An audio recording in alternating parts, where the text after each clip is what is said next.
नमस्कार दोस्तों, मैं सोनू शर्मा। आज बात करूंगा आत्मविश्वास यानी कि विल पावर। हमेशा याद रखना कि युद्ध में सैनिक नहीं लड़ते और सैनिक जीतते भी नहीं है, जीतती है उनकी विल पावर, और विल पावर के बल पर ही वो लड़ते हैं। सिकंदर नहीं जीतता था, उसका आत्मविश्वास जीता था, और वे ही राजा महाराजा लोग उससे हारे जिनके पास आत्मविश्वास नहीं। आत्मविश्वास से भरे आचार्य चाणक्य की एक ललकार सुनकर सिकंदर के हौसले पस्त हुआ कुछ ऐसा था। सिकंदर के आक्रमण की बात सुनकर ढेरों स्त्रियां और बच्चे तक्षशिला विश्वविद्यालय के भवन में जा चुके।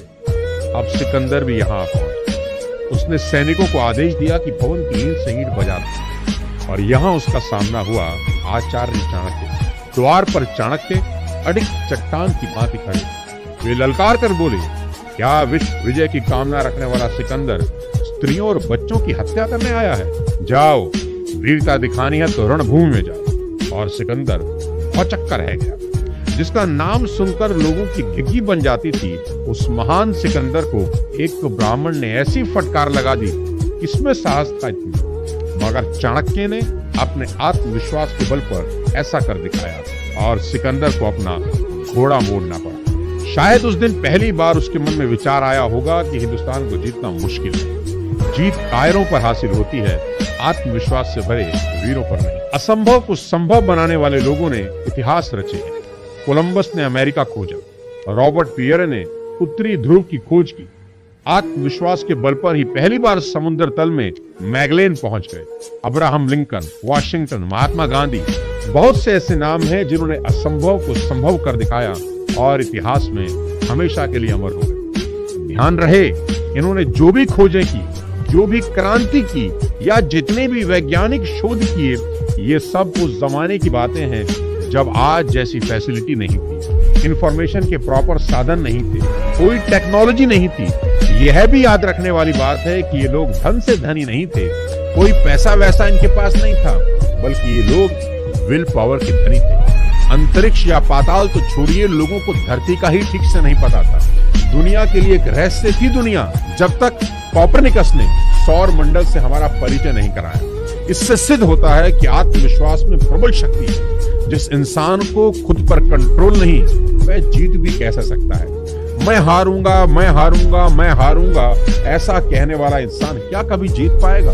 वह तो हारा ही पड़ा है, उसे बस खेल की औपचारिकता पूरी करनी है। साथियों, दुनिया में जिन भी लोगों ने सफलता को छुआ है, उन सबके सामने सबसे बड़ी चुनौती के रूप में उन्हीं के लोग खड़े थे, जो चीख चीख कर कह रहे थे, तुमसे न हो पाएगा। जब कोलंबस ने बीड़ा उठाया, शुरू में लोगों ने पागल कहकर मजाक बनाया।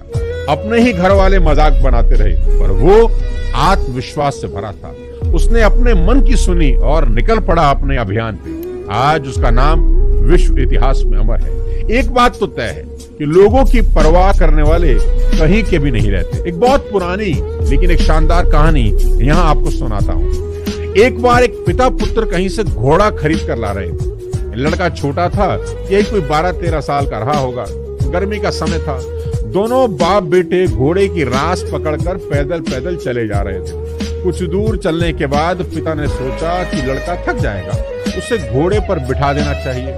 उसने लड़के को घोड़े पर बिठा दिया। कुछ दूर जाकर उन्हें 2 यात्री दिखाई दिए। एक ने कहा, कैसा नालायक बच्चा है, बूढ़ा बाप पैदल चल रहा है और खुद घोड़े पर बैठा है। लड़का स्वाभिमानी था, उसे ये बात चुभ गई। वह फौरन घोड़े से उतर गया और बोला, पिताजी आप बैठिए। पिता ने पुत्र की भावना को समझा और घोड़े पर बैठ गया। लड़का अब पैदल चलने लगा। आगे जाने पर कुछ और महारथी लोग मिले। बोला, कैसा संग दिल बाप है, छोटे से नाजुक बच्चे को पैदल चला रहा है और खुद लाड साहब बना घोड़े पर बैठा है। अब पिता की गैरत को धक्का पहुंचा। सोचा कि बात तो ठीक है।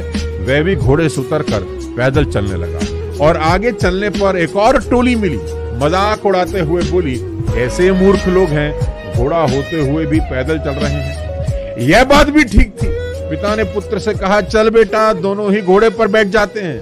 अब कुछ दूर चलने पर किसी ने कहा, अरे इस घोड़े को मारने का इरादा है क्या? इतनी गर्मी, इस मरियल से घोड़े पर 2-2 सवार, अत्याचार की भी हद है। अब बाप और बेटा दोनों घबराकर घोड़े से उतरे। एक पेड़ की छांव में बैठकर सोचने लगे कि अब क्या करें, दुनिया तो किसी हाल में जीने नहीं देगी। पिता समझदार था, सारी सिचुएशन पर गौर करने के बाद बेटे को समझाते हुए बोला, बेटा आज से एक बात गांठ बांध, हमेशा मन की आवाज सुनना, क्योंकि दुनिया की सुनोगे तो किसी भी मकाम पर पहुंचोगे नहीं। यहाँ जो बात एक की नजर में सही है, दूसरे की नजर में गलत हो जाती है। इसलिए सुनो सबकी, करो मन की। घोड़े पर हम दोनों बैठे, इससे घोड़े को ऐतराज नहीं मगर लोगों को ऐतराज है। चल घोड़े को पानी पिलाकर ताजा कर लें, हम दोनों इस पर बैठकर चले। और उन्होंने ऐसा ही किया। घोड़े पर बैठकर उसे सरपट दौड़ा दिया, ना दुनिया की तरफ देखा, ना उनकी कोई बात सुनी, बस अपनी मंजिल पर नजर रखी और 2 घंटे बाद अपने घर पर पहुंच गए। यही बात आज समझने वाली है, ये दुनिया किसी हाल में जीने नहीं देगी। इसलिए मन की सुनो और पूरे आत्मविश्वास के साथ चलो, आखिर में जीत